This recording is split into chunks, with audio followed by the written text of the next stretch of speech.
미국 텍사스주의 레스토랑인 체인점인 애플비라는 곳에서 일어난 일입니다. 그곳에서 근무하는 케이시 시몬스라고 하는 사람에게 놀랄만한 일이 벌어졌습니다. 여자 손님 한 사람이 들어와서 그 레스토랑에서 가장 싼 37센트의 생수 한 병을 주문하고 난 뒤 손님이 나간 후에 보니 생수 한 병인 37센트에 팁이 무려 500불이나 적혀져 있는 겁니다. 팁이라고 하면 통상적으로 약 10 내지 15% 정도가 정상인데 생수 한 병은 37센트요. 팁은 무려 $500가 적혀져 있으니 이상하지 않을 수 없는 겁니다. 그리고 그녀가 떠난 자리를 보니 식당에서 쓰는 냅킨에 왜 500불의 팁을 주었는가에 대하여 빼곡히 적혀져 있는 겁니다. 그 글의 내용은 그 여인의 어머니가 자기 남편을 3년 전에 세상을 저 하늘나라에 보낸 날이 바로 이 여인이 레스토랑을 방문한 날이었다는 겁니다. 남편을 떠나보내고 3년 동안 집에 있다가 이제는 정상적으로 생활을 하려고 마켓에 가 생필품을 사러 갔지만 그녀에게 다가오는 이 슬픔, 그녀로 하여금 내가 지금 무엇하는 것이지, 내가 이것을 한다는 것이 무슨 의미가 있을까 하는 생각을 하면서 그녀를 그 자리에 주저앉게 만들었습니다. 스스로 일어날 힘이 조차도 없을 그때 많은 사람들이 그녀의 곁을 지나갔지만 누구 하나도 이 할머니를 거들떠보지 않는 겁니다. 그때 게이트 시몬스라고 한 청년이 유심히 이 할머니를 보고 그 할머니 곁에 다가갑니다. 그리고 묻습니다. 할머니 무슨 일 있습니까? 아무리 질문해도 대답하지 않습니다. 그래서 옆에 있는 할머니의 장바구니를 보니 할머니께서 시장에서 이 마켓에서 본 물건들이 그 시장 바구니 안에 있는 겁니다. 할머니 어디 불편하세요? 일어나세요. 가요. 같이 가자요. 라고 하자 이 할머니는 팔을 뿌리치며 거절한 그 할머니를 대고 계산대에 가서 자기가 계산을 합니다. 돈조차 낼 힘이 없는 그 할머니를 위해 할머니가 구매한 물건값인 17불을 냈습니다. 그리고 할머니에게 이렇게 이야기합니다. 할머니는 여전히 아름다워요. 그리고 헤어졌습니다. 그 다음날 그 할머니의 딸이 케이시가 일하는 식당에 찾아와 그 식당에서 일어난 이 시몬스 케이시 앞에 무려 500불의 팁을 남기고 떠나는 겁니다. 우리 인생을 살면서 가만히 보면 슬픔과 좌절 속에 일어나지 못하고 한 발자국 앞으로 나아가지 못하고 그래서 무엇을 해야 할지 알지 못할 뿐만 아니라 내가 어디로 가야 할지 알지 못할 그때에 우리를 하여금 다시금 일으켜줄 힘이 있을까요? 우리를 하여금 다시금 서서 걸어가게 하는 힘이 어디서부터 나올 수 있을까요? 그나마 우리를 위한 희망과 주변 사람들의 격려라 할 것입니다. 희망과 격려는 내 주저앉은 무릎을 다시 한번 일으켜 세워 걸어가게 할 뿐만 아니라 저 미래를 향하여 한 발짝 나아가게 할 힘이 얻게 합니다마는 그보다 더 하나의 중요한 것이 있다고 한다면 다른 것이 아니라 사랑일 겁니다. 예수님이 이 땅에 오심을 많은 말로 정의할 수 있습니다마는 그러나 한마디로 정의한다고 한다면 예수의 오심은 다름 아닌 사랑이었습니다. 예수님이 오심은 우리를 사랑하시는 하나님의 사랑이 그 속에 담겨져 있습니다. 예수님이 이 땅에 오실 때에 이 세상은 성경은 말하기를 흑암 그 자체라고 말씀하고 있습니다. 어둠 가운데 살아가는 우리들 향하여 사랑한다고 말씀하실 뿐만 아니라 그 사랑을 우리에게 몸소 보여주시기 위해 예수님을 이 땅에 보내실 뿐만 아니라 이 땅에 오셔서 우리의 아픔과 상처를 고쳐주실 뿐만 아니라 우리에게 새로운 소망을 허락해 주신 것이 바로 성탄입니다. 성탄은 크리스마스 캐롤이나 선물 그 어떤 것보다 사랑이란 단어를 생각하지 않고는 성탄의 참된 의미를 알 수가 없습니다.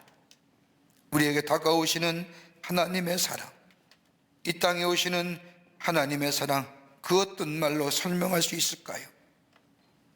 대림절을 보내면서 예수의 오심은, 즉 메시아의 오심은 사랑이라고 하는데 그 사랑의 내용이 어떤 건지 이제 곧 우리 가운데 오시를 예수님, 주여 어서 오시옵소서라고, 주여 내 마음에 좌정하시옵소서라고 고백하며 우리 가운데 다가오시는 그 메시아의 사랑을 받는 그때 우리 안에 참된 회복과 자유와 평안의 삶이 넘쳐나게 될 때인데, 그 사랑의 내용은 어떤 것일까요? 메시아에 오시면 사랑이요, 그 사랑의 내용은 무엇인지 말씀을 통하여 함께 은혜 받으며 우리 가운데 오시는 예수님을 기쁘게 맞이하여 주의 주시는 놀라운 위로와 치유와 평강의 삶을 살아가는 복된 여러분과 저와 되시기를 먼저 주의 이름으로 축원합니다. 메시아는 오시면 사랑이라고 했는데, 그 사랑은 첫 번째로 다름이 아니라 우리 가운데 찾아오시는 사랑이라는 것. 성탄한 인간의 몸을, 하나님께서 인간의 몸을 입으시고 이 땅에 오심이라고 성경은 말합니다. 이것은 곧 흑암 속에 빛이 찾아왔을 뿐만 아니라 절망 속에 희망이 찾아온 것이요, 상처와 아픔 속에 치유와 회복이 찾아온 것이요, 사망 속에 생명이 찾아온 것이 바로 성탄이라는 겁니다. 그러게 마태복음은 이사야서의 말씀을 인용하면서 마태복음 14장 14절의 말씀을 보면, 이는 선지자 이사야를 통하여 하신 말씀을 이리로 하심이라 일컬으되, 저 스불론 땅과 납달리 땅과 요당 저편 해변 길과 이방의 갈릴리에 이어 흑암에 앉은 백성이 큰 빛을 보았고 사망의 땅과 그늘에 앉은 자들에게 빛이 비추었도다 하였느니라. 압제로 인하여 고통을 당한 이스라엘 땅, 희망과 소망이 없는 그 땅, 가난과 고난이 일상이 되어 그 땅 속에 어둠과 흑암 속에 앉아 절망과 좌절 가운데 사는 저 이스라엘 백성에게 빛이 임하였다는 겁니다. 어떻게 살아야 할지, 어떻게 해야 될지, 무엇을 해야 할지 모르는 저들에게 해야 할과 더불어 어디로 가야 할지를 가르쳐줄 뿐만 아니라 일깨워주는 빛이 저들 가운데 임하였다는 겁니다.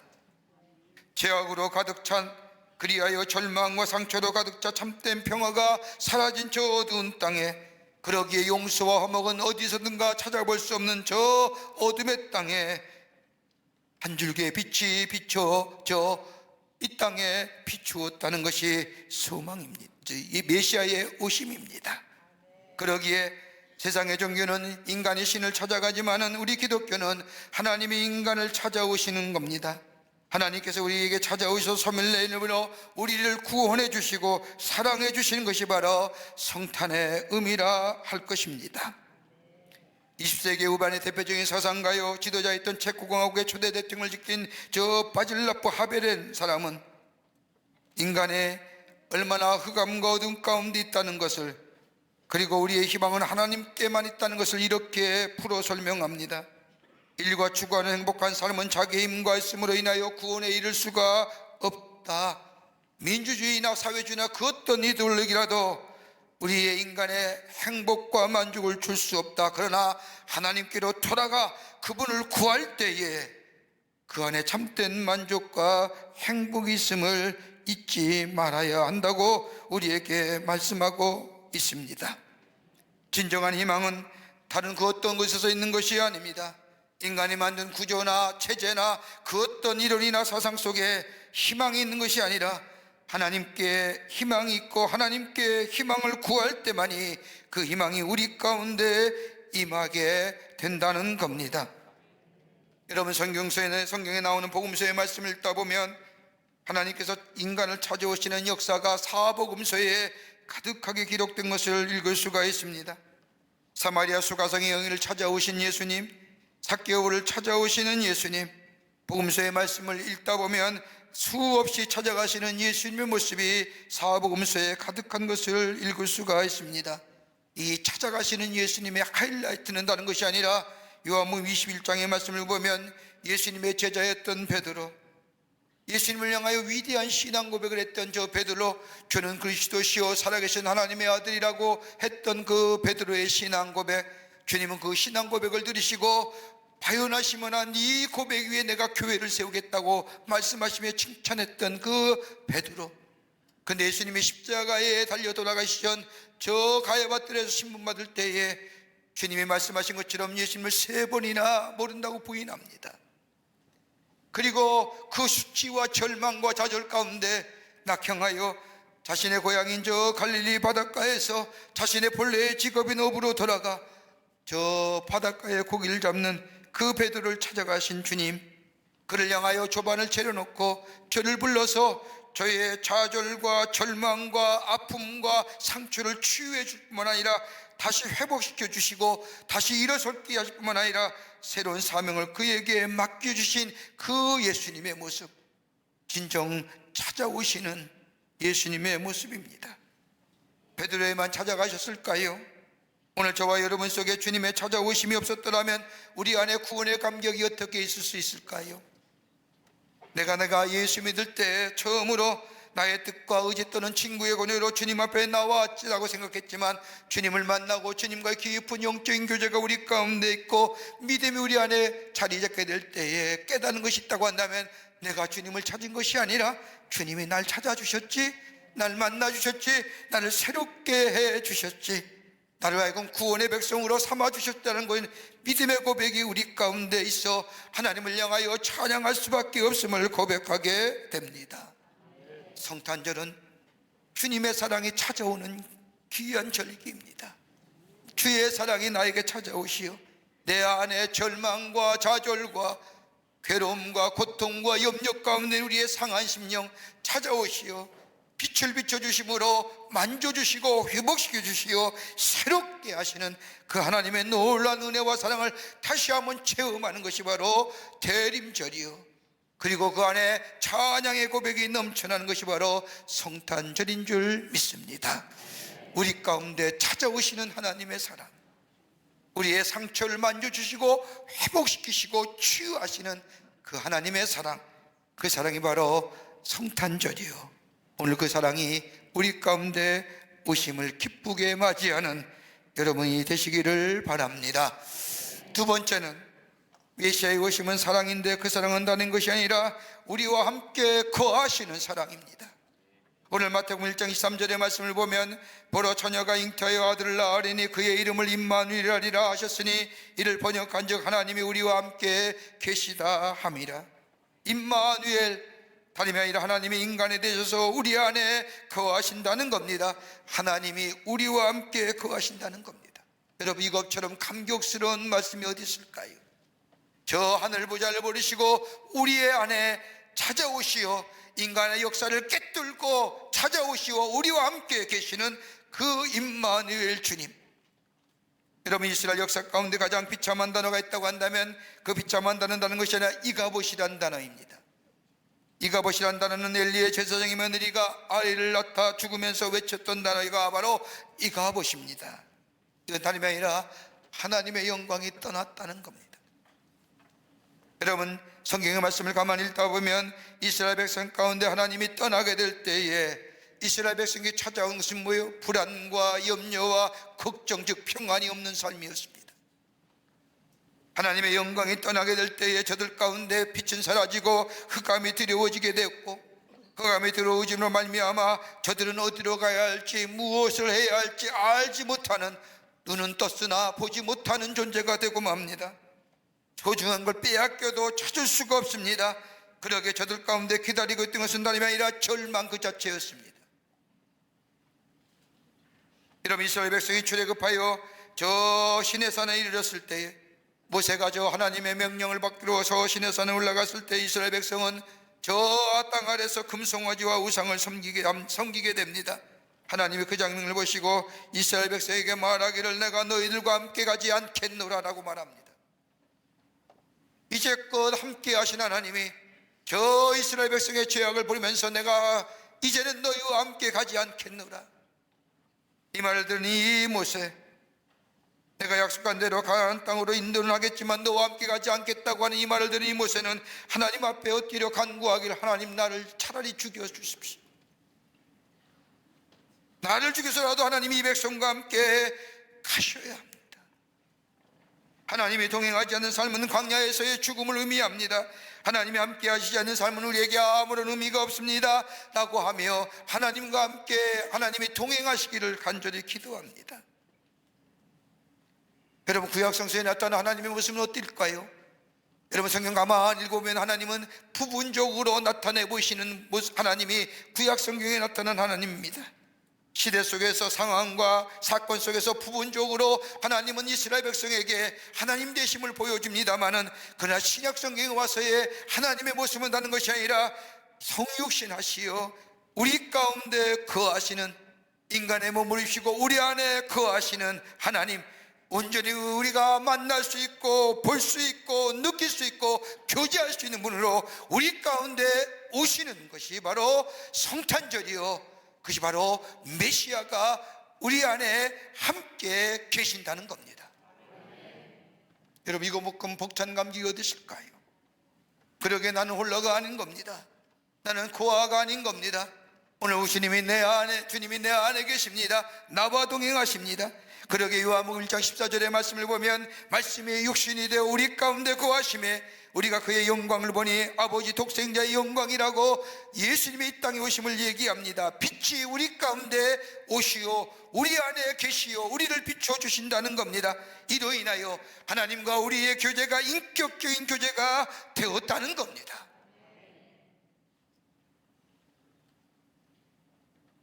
여러분, 시편 23편의 말씀을 가만히 보십시오. 시편 23편의 말씀을 보면 다윗은 그냥 시편 23편의 신앙의 고백이 아니라 자신의 삶을 돌이켜보면서 드린 고백이 시편 23편의 말씀입니다. 아마 세상의 세계의 많은 그리스도인들이 가장 좋아하는 말씀 가운데 하나일 겁니다. 특별히 장례식장에서 이 말씀이 가장 많이 증거된다고 합니다. 여호와는 나의 목자시니 내게 부족함이 없으리로다. 여러분, 시편 23편의 다윗의 고백인 이 유명한 목자가 되시는 하나님에 대한 고백이 그냥 나온 고백일까요? 시편 23편의 말씀을 가만히 읽어보면 이 말씀에는 세 가지의 중요한 요지가 나옵니다. 하나님에 대한 고백입니다. 하나님다는 것이 아니라 하나님의 인도하심이 내 인생 속에 있습니다. 또 하나의 고백이 있다면 하나님이 나를 보호해 주셨습니다. 하나님이 나의 선성이 되어주시고 나의 요새가 되어주시고 나를 보호해 주셨습니다. 또 하나의 고백이 있다고 한다면 하나님이 나를 때마다 시마다 공급해 주셨습니다. 내 삶의 여정 가운데 해마다 시마다 나에게 공급해 주셨다고 고백합니다. 그러기에 여호와는 나의 목자십니다. 목자가 양을 떠날 수 없듯이 우리 하나님이 나와 늘 동행해 주셨다는 고백이 시편 23편에 담겨진 신앙의 고백입니다. 여러분, 다윗의 인생의 여정을 가만히 보십시오. 그가 왕이 되었고 통일 이스라엘 되어 저 이스라엘 왕이 되었을 때까지 그의 삶은 언제나 쫓기는 삶이요, 그러기에 궁핍과 곤고함의 삶이었습니다. 그의 삶에 쫓기는 고 인하여 궁핍과 공평 속에 살았던 저의 삶 가만히 뒤돌아보면 그는 하나님이 늘 지켜줘 주셨습니다. 그러기에 인생에 남은 것 아무것도 남은 것 없지 같았지만은 그는 일평생 굶지 않았으며 하나님이 저의 삶을 채워주셨으며 때마다 시마다 채우셨던 하나님의 공급하심이 저에게 있었기에 여호와는 나의 목자시니 내게 부족함이 없으리로다. 하나님이 나와 함께 동행하셨다는 겁니다. 여러분, 이 고백이 시편 23편의 고백. 동행하여 주시는 우리 하나님, 그것이 바로 메시아의 오심이요, 그것이 사랑으로 나타나 바 되었다는 겁니다. 우리와 함께 거하십니다. 우리 주님은 우리와 동행하기를 한 번도 거절한 적이 없습니다. 우리가 주님을 거절한 적은 있지는 모르지만은 우리 하나님은 한 번도 우리와 동행하시는 것을 거절하지 않습니다. 우리와 함께 머물러 주시고 우리 안에 좌정하시고 우리에게 말씀하시며 우리의 산성이 되어주시고 우리의 피난처가 되어주시고 우리의 반석이 되어주시고 우리가 요새가 되어주시며 우리의 삶을 보호해 주시는 그 하나님의 놀라운 사랑, 그것이 바로 메시아의 오심이요, 그 주님을 기쁘게 받아들일 때에 주님은 우리와 동행하시어 우리를 구원의 소원의 항구로 하나님의 약속하신 약속의 성취로 인도해 주시는 놀라운 은혜가 우리 가운데 임하게 되는 줄 믿습니다. 저 시편 90편의 말씀을 보면 모세가 하나님 앞에 기도하지요. 그 기도 제목 가운데 인생의 연수는 짧으면 70이요 길면 80이라고 인생의 연수를 얘기하는 것이 아니라 시편 90편의 말씀을 가만히 보면 가장 중요한 말씀은 주여 어서 오시옵소서. 나의 삶에 만족과 기쁨이 없습니다. 나의 삶의 기쁨이 사라진 지 오래입니다. 내 인생의 70과 80을 산다 할지라도 내 인생의 모든 내용은 수고와 슬픔뿐인데 내 인생의 기쁨과 만족은 다른 것이 아니라 주님이 내게 오셔서 내 안에 계시어 나와 동행하실 때만이 내 안에 참된 기쁨과 만족이, 행복이 있습니다라고 하는 고백입니다. 그러기에 메시아의 오심은 우리와 함께 하시기 위해서 오시는 예수님, 그 주님을 우리가 모시게 될 때에 그 함께 동행하심의 사랑이 우리를 늘 안전한 곳과 소원의 안구로 우리에게 기쁨과 만족과 행복을 가져주는 놀라운 하나님의 축복을 주시기 위한 하나님의 은혜요, 그 사랑을 받아들일 때에 우리 안에 그 은총이 임하게 되는 줄 믿습니다. 끝으로 메시아의 오심은 구원하시는 하나님의 사랑입니다.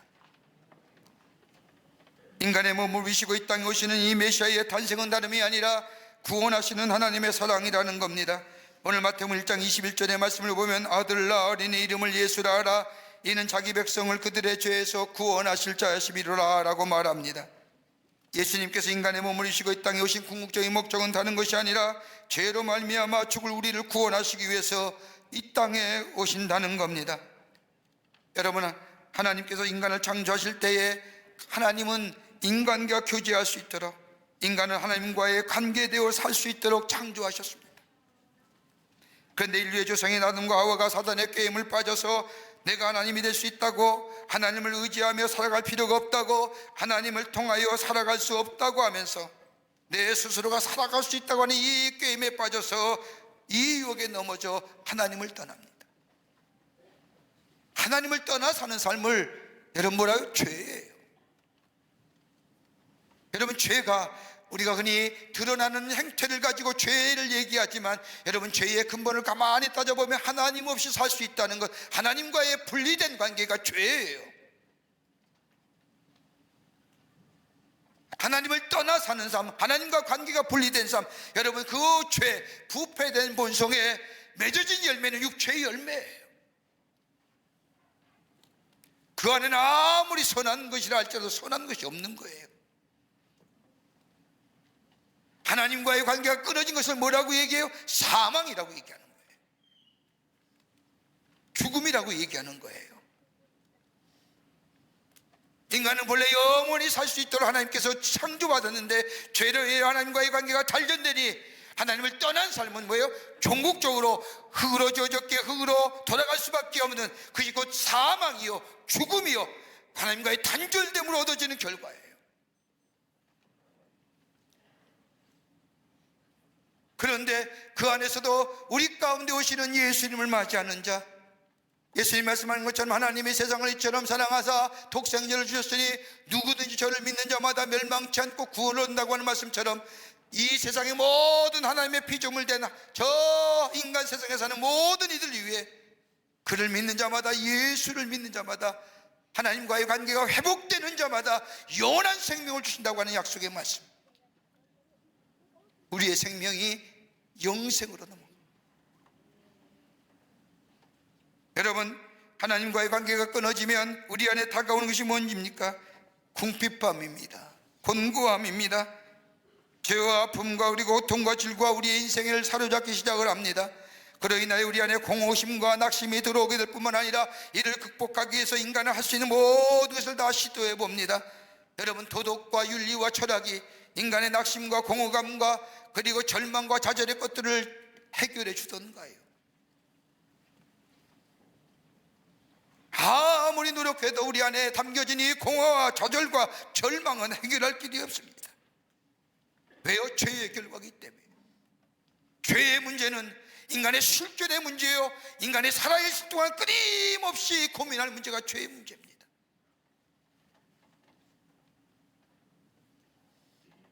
심리학자인 칼 미라민고라고 하는 박사는 자신이 의사의 생활하며 얻은 결과를 가지고 이렇게 이야기합니다. 정신병원에 있는 많은 환자들 가운데 그들의 죄가 용서받았다고 하는 확신만 줄 수 있다고 한다면 그 가운데 75%가 내일 퇴원할 수 있다는 거예요.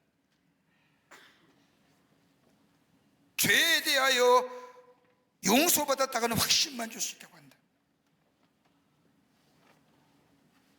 죄와 죄책감의 문제는 한 시대의 문제가 아니라 인류가 시작한 이래로 끊임없이 고민하며 죄로 인하여 가졌던 이 인간의 공허함과 낙심과 상실감과 좌절감 어떻게 극복하고 해결할 수 있는가? 여러분, 죄와 죄책감이 우리 안에 들면 네 가지 것들이 우리 안에 생기지 않습니까? 자기 상실의 문제요, 절망이요, 좌절이요, 파멸의 문제요. 이거 어떻게 해결할 수 있을까요? 다름 아닌 우리 예수 그리스도, 우리를 자유케 하시기 위해서, 죄와 죄책감에서 자유케 하시기 위해서, 하나님과의 단절된 관계를 회복시키시기 위해서 인간의 몸을 입으시고 이 땅에 오실 뿐만 아니라 저 십자가의 대속의 제물이 되시어 십자가에 달려 돌아가심으로 하나님과의 우리의 죄로 인하여 막혔던 관계를 회복시킬 뿐만 아니라 그 주님을 모시는 자마다 하나님을 아버지로 부르며 하나님과의 깊은 영적인 교제 속에 우리 안에 새로운 구원의 역사와 더불어 새로운 영생의 삶을 살아가게 하시는 그 놀라운 은혜, 그 하나님의 사랑을 우리에게 주시기 위해서 우리 예수님께서 저 하늘 보좌를 버리시고 인간의 몸을 입으시고 이 땅에 오신 것이 바로 메시아 오심이요, 이것이 바로 성탄절입니다. 이 주님을 맞이하는 자마다 우리 안에 구원의 역사가 있습니다. 매일매일 새롭게 되는 구원의 역사가 있습니다. 그러기에 메시아의 오심은 다른 것이 아니라 우리를 사랑하시기에 우리에게 다가오시는 예수님, 그 사랑은 우리에게 찾아오셔서 우리를 치유하시고 회복시킬 뿐만 아니라 함께 하실 뿐만 아니라 우리를 구원하시는 그 하나님의 사랑, 그 사랑을 주여 어서 오시옵소서, 내 마음에 좌정하시옵소서라고 기쁘게 맞이하는 자마다 치유와 그리고 동행하심과 그리고 구원의 놀라운 은혜가 우리 가운데 임하게 되는 줄 믿습니다. 이것이 바로 메시아의 오심입니다. 매일매일 점점점 우리 안에 다가오시는 이 예수님의 오심, 그 사랑 기쁘게 기다리고 기쁘게 영접하여 치유와 구원과 동행하심의 놀라운 은혜를 경험하며 기쁘다, 구주 오셨네, 만백성 맞으라고 외치며 찬송하는 그 놀라운 은혜가 여러분과 저 가운데 넘쳐나시기를 주의 이름으로 축원합니다. 하나님 감사합니다. 저희들 주께서 사랑해 주셔서 하나님의 백성 삼으심에 감사합니다. 우리에게 구원 주시고 치유함 주시고 동행하심의 놀라운 은혜를 허락해 주심에 감사합니다. 우리 가운데 올해도 어김없이 찾아오시는 우리 주님 기쁘게 맞이하여 영접하고 내 안에 주인 모시어 구원과 치유와 회복과 그리고 동행하심의 놀라운 은총을 경험하며 주님을 찬양하는 저희들 되게 하여 주시옵소서. 성령이 우리와 동행하여 주실 줄 믿으며 예수님의 이름으로 기도하옵나이다. 아멘.